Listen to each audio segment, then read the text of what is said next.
Avec la question-réponse, j'ai la question de Martin Ouellet.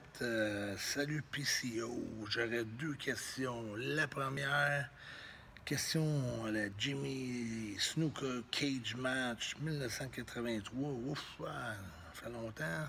T'es adolescent à ce temps-là. Qui a starté 3-4 célèbres carrières. Y a-t-il un match en particulier dans ta jeunesse qui t'a motivé à devenir lutteur? Et question à la Ric Flair des années 2002-2008 qui a lutté contre des fans de jeunesse comme Triple H et Shawn Michaels. As-tu affronté ou lutté en tag team avec des légendes ou idoles de ta jeunesse? Absolument. Puis ça, c'est une affaire qui est tellement euh, difficile parce que tu dois te performer, puis en même temps, t'es con.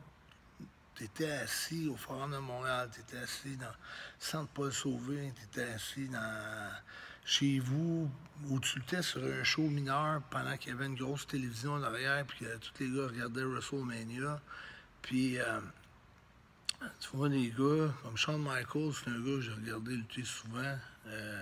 Il était avec la AWA, les Midnight Rockers. Puis moi, quand j'ai arrivé, puis on était dans le même vestiaire, tu sais, ça a fait bizarre pareil.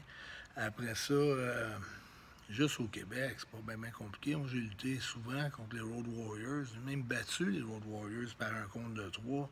C'était l'équipe qui a attiré les plus grosses foules par tout ce qu'ils ont passé. Une équipe comme les Road Warriors, Hawk et Animal, ils venaient à Montréal, ils sold out le Forum de Montréal. En le temps de dire tous les billets étaient vendus, que ce soit contre Joe Leduc puis Gino Brito, que ce soit contre les Rougeaux, que ce soit contre Dino Bravo, Ricky Martel, que ce soit contre King Tonga, Dino Bravo, c'était tout le temps 18 500 personnes, sold out. Moi, j'ai eu la chance de lutter contre King Tonga, qui a c'est incroyable ce qu'il y a comme réputation de dur à cuire, de dur cogneur, de sauvage, de mort, d'arracher des nids, d'être dangereux, d'avoir placé des lutteurs dans l'arène. Moi, j'ai lutté contre lui. Il était comme. C'était super smooth, là. Ça allait super bien. Gros respect. Après ça, les Rougeaux, j'avais été voir les Rougeaux contre les Garvin. Puis là, Jacques est devenu mon partenaire. À un moment donné, j'ai fait un six-man tag avec Raymond.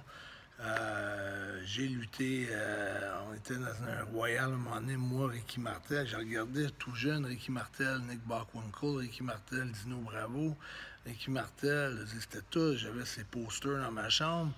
Puis après ça, je suis dans une bataille royale avec Ricky Martel. Puis on est là jusqu'à la fin, les trois Québécois, jusqu'à temps que Ricky puis Razor Ramon deviennent comme la finale pour le titre intercontinental ou que Razor l'emporte dans un match après contre Ricky. Mais après avoir voyagé avec Ricky, jasé avec Ricky, ça a été quelque chose aussi. King Tonga, c'était quelque chose. Les Road Warriors, écoute, Hawk est venu me voir dans Brawl for All. J'avais un combat contre Dr. Death, Steve Williams, c'était un All-American qui avait joué dans la NFL comme joueur de ligne pour les Raiders d'Oakland, je pense, qui était comme reconnu comme étant un des plus gros bagarreurs au Japon. Il avait blessé du monde, un shooter de lutte amateur qui pouvait te casser une jambe. Hawk, que moi je regardais, qui m'impressionnait, que je regardais sortir du forum, puis je me disais un jour j'aimerais ça, tu sais. Puis c'est lui qui vient me dire, tu sais, mec qui te tag avec le coup de poing, fais juste te coucher à terre, puis tu sentiras rien, tu ne seras pas blessé par Steve Williams. Puis moi je dis à Hawk, dit à Steve Williams que ça va être la plus grosse bagarre de toute sa vie, puis j'en ai rien à foutre de son coup de poing, puis jamais je dois m'étendre pour lui. S'il veut m'étendre, il va falloir qu'il m'étende pour le vrai. C'est clair, net et précis. Que, ça, c'est juste pour te dire que j'en ai affronté pas mal de mes idoles de jeunesse.